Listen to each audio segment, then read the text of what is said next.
Hi there, I'm Dr. Saunders. This is the intro to Module 3 of Music 1800, Popular Music, and just wanted to give you some ideas on what to expect in this module, what to look for.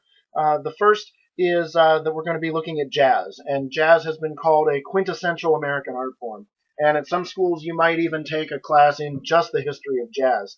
And you're going to find that we're not going to emphasize jazz in the same way that they are. The the history of jazz is much more about instrumental music. It's much more about almost a subculture by the time you get to the 1940s and 1950s.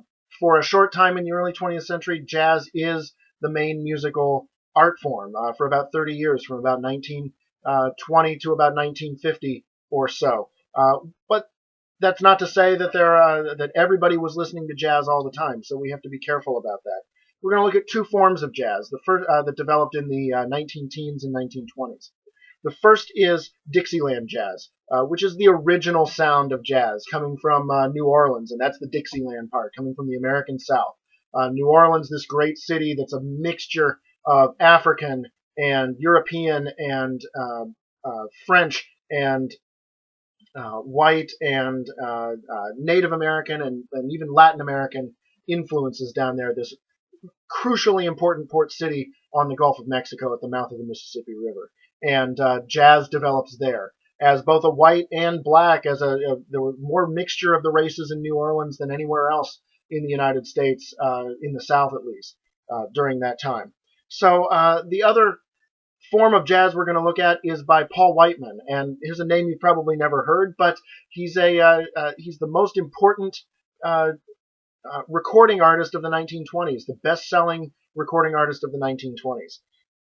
The last thing we're going to look at, you have to cover two chapters for this module. Chapter 3 about jazz and Chapter 4 about the Great American Songbook, or Tin Pan Alley song styles. And we're going to focus on what we call Tin Pan Alley song form, which is a very typical way to write a song that develops in the 19-teens and 1920s and is influential all the way through.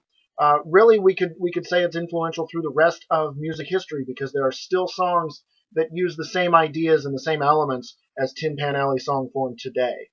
So it's very important through the 1940s and 1950s. So be looking for that as well. And we'll learn to identify this form, and that's a crucial aspect of this module. That's the introduction to the module. Go ahead and get started, and we'll see you soon. Have a great day. Bye.